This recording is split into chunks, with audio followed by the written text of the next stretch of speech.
은혜의 찬양 감사합니다.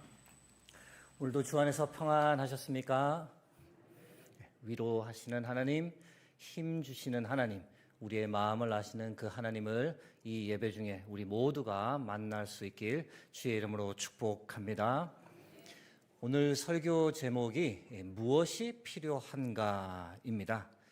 다소 막연하죠. 제가 의도하고 싶은 것은 이렇게 표현할 수 있는데, 우리 교회에 가장 시급하게 필요한 것이 무엇일까요? 여러분, 이 질문에 어떻게 답하시겠습니까? 가장 시급하게 우리 교회에 필요한 것이 무엇인가? 교회가 가지고 있는 기능을 대표적으로 5가지로 말합니다. 예배, 교제, 교육, 봉사, 전도, 선교로 말합니다. 이 5가지 기능이 교회 안에서 균형적으로 잘 수행되고 있다면 그 교회는 참 건강한 교회다 말씀드릴 수 있는데요. 여러분, 우리 교회는 현재 어떤 상태인 것 같습니까? 2년 넘게 지속되었던 코로나 팬데믹으로 한동안 한국 교회의 이 5가지 기능이 완전히 무너져 버렸습니다. 좀 과한 표현으로 풍지박살이 났던 시기가 있었는데, 2022년 4월에 사회적 거리두기가 해제되면서 각 교회마다 이 5가지 기능을 회복하기 위해서 몸부림치고 있습니다. 지금도 계속 그 몸부림을 처절하게 치고 있는 중인데, 여러분, 교회의 5가지 기능을 생각할 때 우리 교회는 어떤 것 같습니까? 어떤 기능은 잘 되고 있고 어떤 기능은 아예 무너져 내려버린 것 같습니까? 먼저 수유동교회 예배를 한번 생각해 보겠습니다. 가장 중요한 기능이죠. 수유동교회 예배 언제나 은혜로웠고 지금도 계속 그 은혜가 유지되고 있습니다. 제가 이제 부임한 지 1달 반 정도밖에 안 되었는데, 짧은 기간이지만 가장 큰 고민은 성도님들이 오셔서 이 예배 중에 어떻게 더 많은 은혜를 누릴 수 있을까, 특별히 거부감을 느끼지 않도록 하면서 조금씩 이것들을, 이런저런 것들을 바꾸어 보고 시도를 하고 있습니다. 여러분께서 보실 때 예배와 관련해서 이랬으면 좋겠다라고 하는 아이디어가 있으시면 언제든지 저에게 말씀해 주시기를 부탁드립니다. 몇 분은 이 본당의 음향 시스템에 관해 말씀해 주시기도 했는데, 물론 제가 개인적으로 결정할 수 있는 문제는 아니지만 9월 15일까지 제출하는 이 헌의안을 통해 말씀해 주시면 장로님과 의논해서 재정이 허락되는 범위 안에서 최선을 다해 보고자 합니다. 내년은 2025년이고 저희 교회 창립 70주년인데 전교인 대상 설문조사도 하려고 합니다. 다양한 질문을 드릴 텐데 그 안에 이 교회의 5가지 기능이 우리 교회가 얼마나 잘 수행되고 있다고 생각하십니까? 라는 질문도 드리고자 합니다. 여러분의 솔직한 답변을 기다립니다. 교회의 5가지 기능 중에서 2번째로 중요한 것이 무엇이냐? 바로 교제입니다. 오늘 제가 사도행전 2장 43절에서 47절의 말씀을 택한 이유는 딱 한 가지 이유 때문입니다. 바로 46절 말씀 때문인데요. 사도행전 2장 46절 말씀 다시 한번 함께 읽겠습니다. 날마다 마음을 같이하여 성전에 모이기를 힘쓰고 집에서 떡을 떼며 기쁨과 순전한 마음으로 음식을 먹고. 이 46절 말씀, 교회의 가장 중요한 2가지 기능을 너무도 잘 설명해 줍니다. 첫 부분, 날마다 마음을 같이하여 성전에 모이기를 힘쓴다는 것, 예배를 가리키고요. 이어진 집에서 떡을 떼며 기쁨과 순전한 마음으로 음식을 먹는다라는 것은 이 성도의 교제를 가리킵니다. 초대교회 시대 이 성도의 교제를 위한 소그룹 모임은 너무도 자연스럽게 이루어졌는데, 다 모일 수 있는 공간이 없으니 가정 단위로 모여서 식사도 하고 받은 은혜도 나누고 서로 중보기도 해주고 요즘 마음에 어려운 것은 없는지 나누기도 하고 물질적으로 어려운 상황에 있는 성도가 있다면 십시일반 도와주고 챙겨주고 초대교회 때 지난주에 오순절 성령 강림의 강력한 폭발이 있었다라고 말씀드렸는데요. 그때 하나님께서 주신 이 신앙의 불씨 그것을 이어가기 위해서 그걸 잘 유지하기 위해서 자연스럽게 택한 방법이 무엇이냐? 바로 소그룹이었습니다. 여러분도 다 경험하시는 것이지만 주일 예배가 제일 중요합니다. 그러나 주일 예배만으로 우리의 신앙이 성장하는 데는 분명 한계가 있습니다. 우리의 신앙이 잘 성장하려면, 건강하게 성장하려면 서로 나누고 서로 기도하고 서로 영적인 교제를 나누는 이 소그룹 모임이 꼭 필요합니다. 목회 데이터 연구소라는 기관에서 해마다 중요한 데이터를 많이 쏟아내는데요. 지난 3월에 나온 데이터인데 잠깐 여러분과 나누겠습니다. 3040 세대를 대상으로 이 설문조사한 내용입니다. 제일 바쁜 세대이죠. 경제활동하느라 가사와 육아 때문에 제일 바쁘고 힘든 시기를 보내는 이들인데 이 30세에서부터 49세까지의 이 개신교 남녀 700명을 대상으로 설문조사 몇 가지를 했더랬습니다. 코로나 때는 교회를 잘 다니다가 코로나가 터지면서 이 현장 예배를 이탈한 사람들이 얼마나 될까 조사해 보았더니 온라인 예배로 이동한 사람들이 18%입니다. 그리고 가나안 성도가 된 사람들이 14%인데요. 여러분, 가나안 성도가 혹시 뭔지 아십니까? 가나안을 거꾸로 하면은 안나가 성도입니다. 교회 다니시다가 이제 아예 코로나 이후로 출석하지 않게 된 비율입니다. 다 합쳤더니 32%나 됩니다.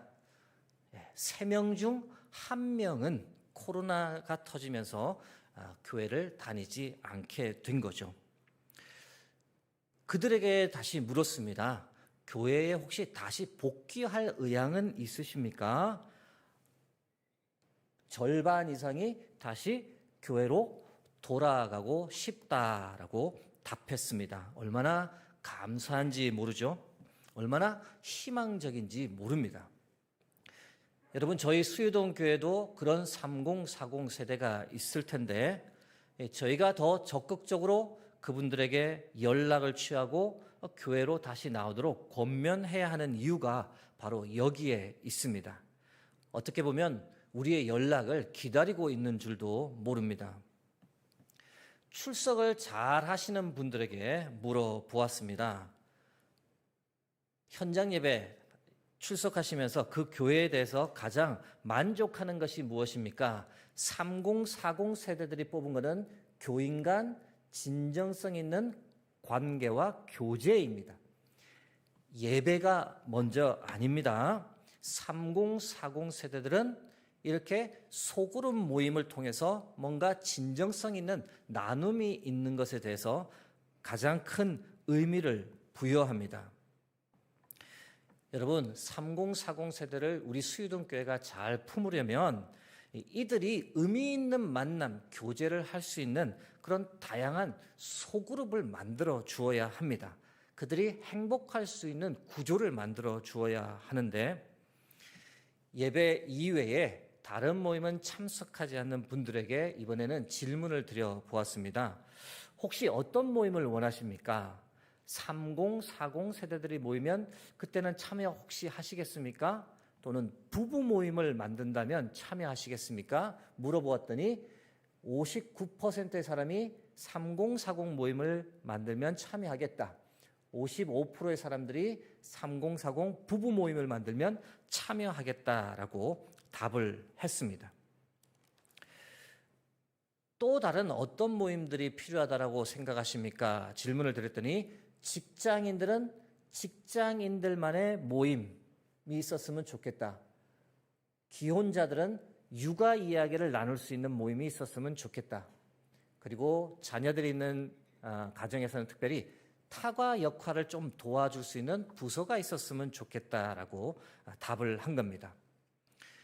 요약해서 말씀드리면 30, 40 세대는 자신들을 위해 교회 내 비슷한 연령대로 이루어진 적절한 소그룹 모임이 있다면 함께 참여해서 활동하고 싶다는 비율이 50% 이상을 훨씬 넘어서는 겁니다.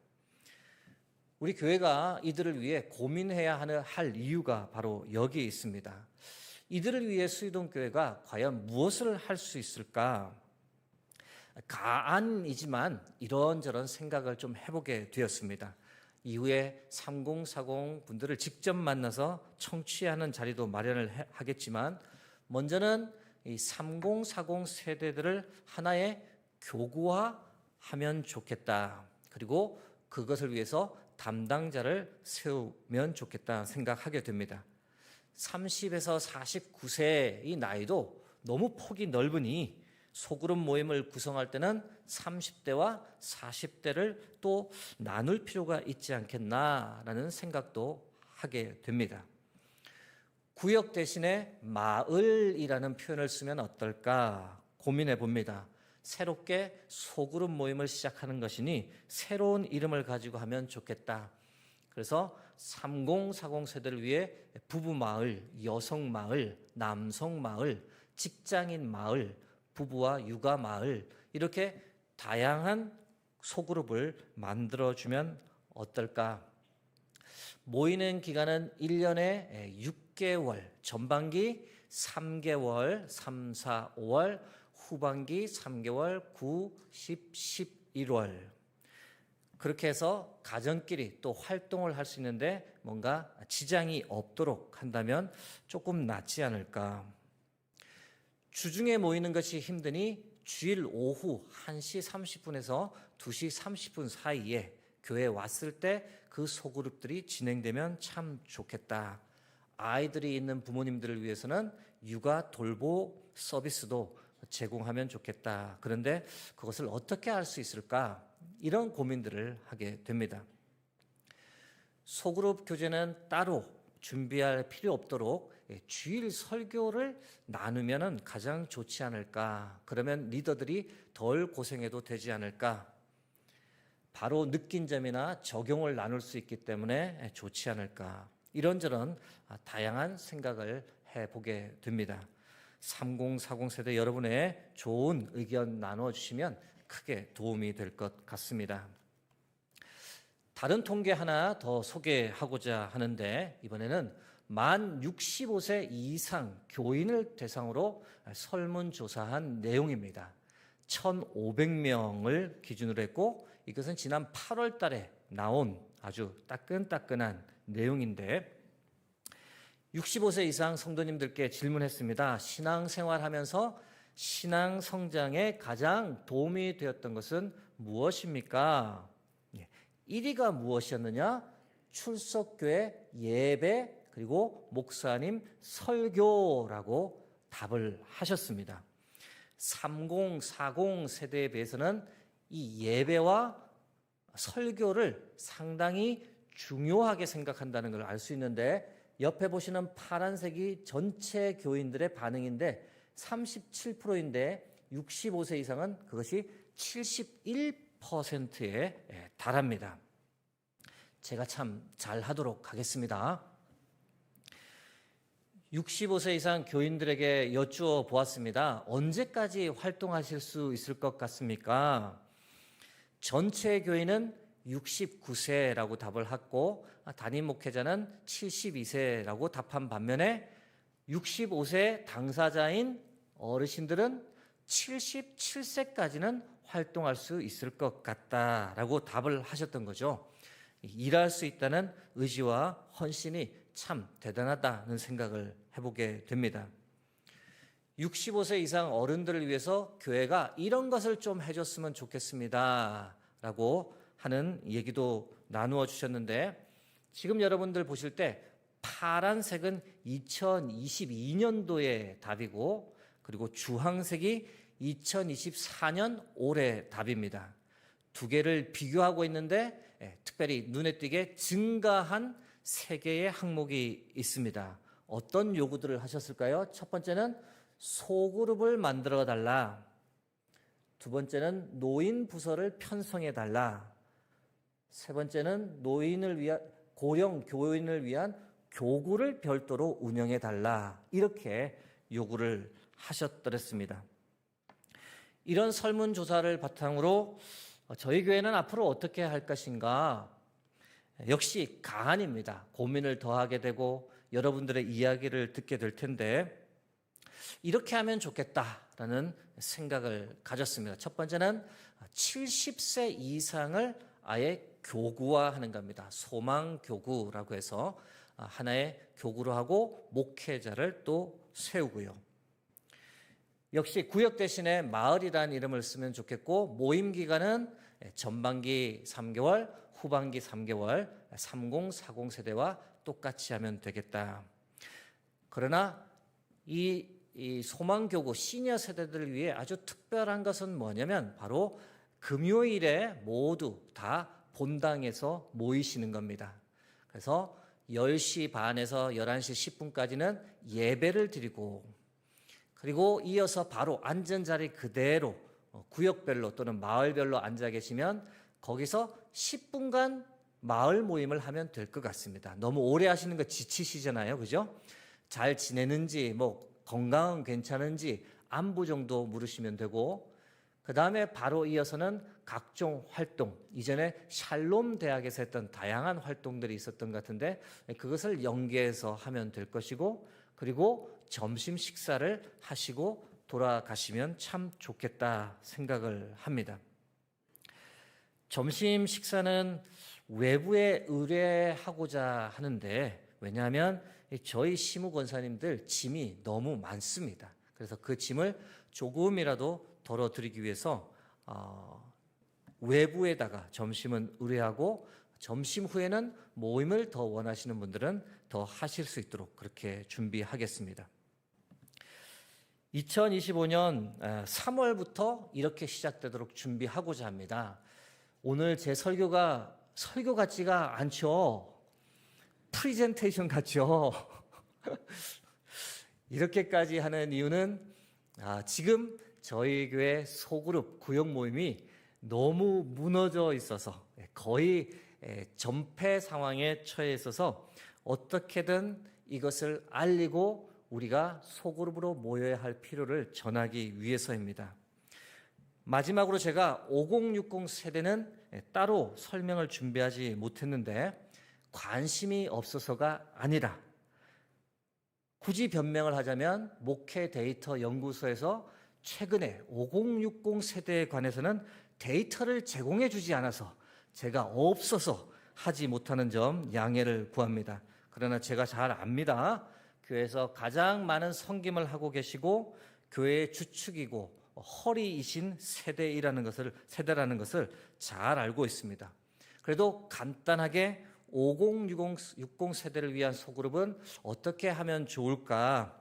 앞에 나누어진 3040과 비슷하지만 간략하게 말씀드리면 역시 50대 60대를 묶어서 또 믿음 교구라고 명칭하면 좋겠다 생각되고 3040 세대와 유사하게 여러 다양한 마을을 만들 때 특별히 남성들을 위한 직장 모임 또는 여성들을 위한 여성 직장 마을을 만들면 좋겠다 생각합니다.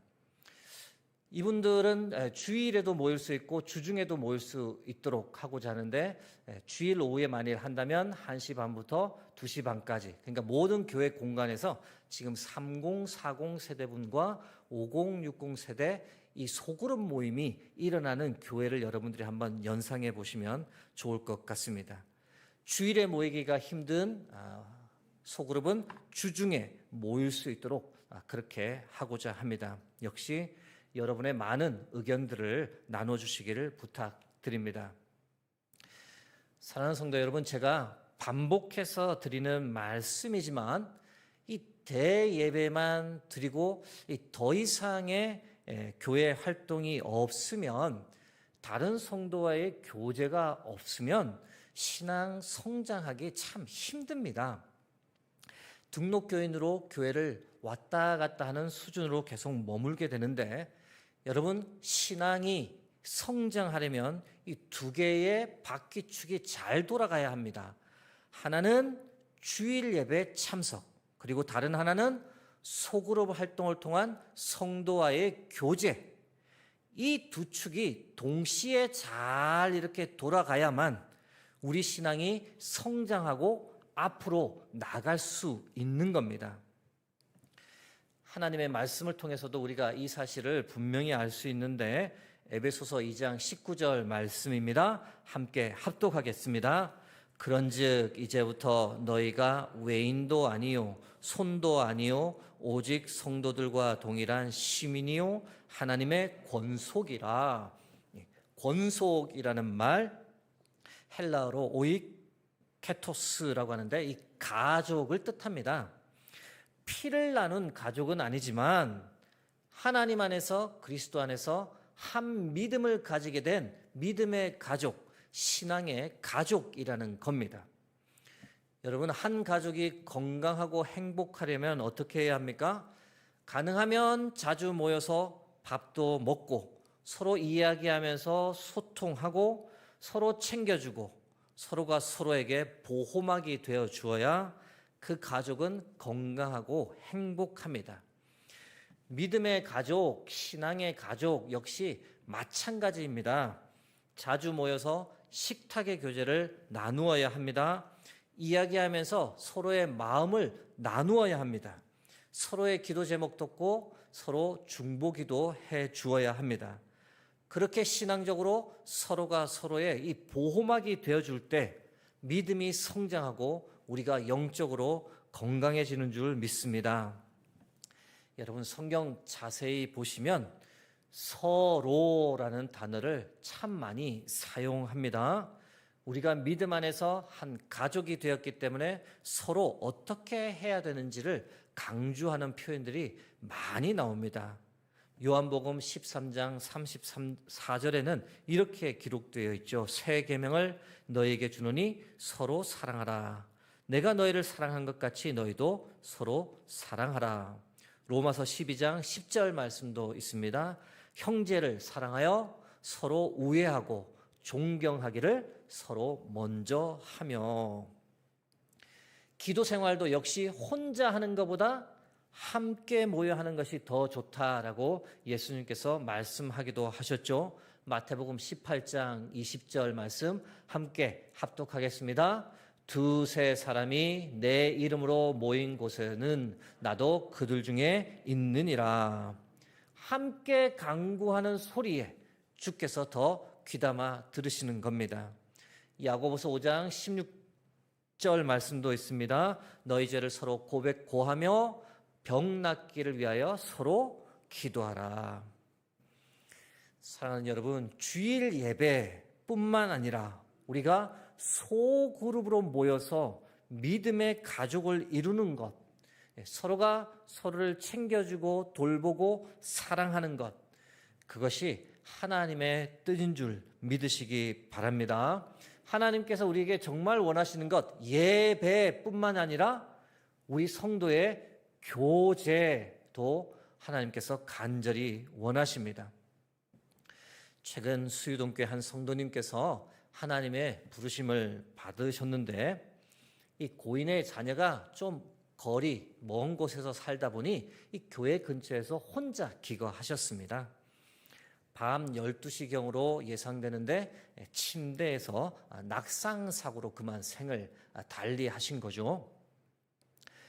그 고인과 자주 전화하고 고인을 챙겨주고 돕는 분이 계셨는데 누구였느냐? 같은 구역 식구 집사님이셨습니다. 이야기 들어봤더니 코로나 이후부터는 정기적인 구역 예배는 드리지 못했지만 그래도 가까이 사는 분들끼리 모여서 서로 소통하고 소소한 모임은 가졌답니다. 계속 연락 주고 챙겼던 거죠. 고인이 사고를 당하던 그날만 해도 한 집사님께서 몸이 다소 불편한 고인을 위해 죽도 지어서 갖다 드리고 반찬도 가져다 드리고 또 고인과 함께 30분 정도 앉아서 수다도 떨고 그랬답니다. 그런데 그 집사님이 가고 나서 그날 밤에 고인이 사고를 당하신 겁니다. 사고를 당한 그 다음 날 이 집사님께서 자꾸 걱정이 되어 또 갔는데 그때 낙상 사고를 당한 고인을 발견한 거죠. 얼마나 놀라고 당황하셨겠습니까? 그런데 도움을 구하기 위해 이 집사님이 잠시 그 집에서 나왔는데 또 다른 구역 식구를 만난 겁니다. 자초지경 이야기하고 빨리 119에 신고를 했습니다. 이후에는 경찰이 왔고 이번에는 또 구역장, 권사님까지 오시게 되고 이 고인의 온 구역 식구가 그렇게 다 함께 와서 도와주고 기도해줘서 원래는 이렇게 돌아갈 경우 사인을 확인하기 위해 부검을 해야 하는데 경찰이 그 상황을 보고 자연사로 마무리하자라고 해서 잘 마무리되어 이후 장례가 잘 진행되었습니다. 여러분, 제가 무슨 말씀을 드리고 싶은지 아시겠죠? 이 신앙의 가족이 참 중요합니다. 때론 신앙의 가족이 육신의 가족보다 더 귀하고 소중할 때가 많다는 것 저희가 살면서 경험합니다. 여러분, 우리에게 무엇이 필요할까요? 우리 수유동교회에 무엇이 절실히 필요할까요? 사랑하는 여러분, 우리가 큰 착각에 빠진 것이 있는데 모이지 않으니 편한 것 같죠? 그것은 착각입니다. 편한 것이 아니라 위험한 겁니다. 홀로 떨어져 신앙생활하는 것은 건강하지도 않고 위험합니다. 우리는 서로 돌보아주는, 챙겨주는 그 돌봄 속에 함께 있어야 안전합니다. 그래서 신앙의 가족이 필요합니다. 내 마음, 내 삶을 나누고 다른 사람들의 마음도 듣고 함께 위로하고 함께 기도해주는 믿음의 공동체가 꼭 필요합니다. 간절히 바라고 기도합니다. 내년 3월부터 우리 수유동교회에 그런 소그룹 믿음의 가족들이 하나 둘씩 견고히 세워져 가기를 주의 이름으로 간절히 기도합니다. 서로가 서로를 보호해주고 챙겨주고 기도해주고 그런 믿음의 가정들이 주 안에서 하나 둘씩 세워져 가기를, 무너졌던 그 공간들 소그룹들이 수축되어 가기를 간절히 소망하며 주의 이름으로 기도합니다. 함께 기도하겠습니다.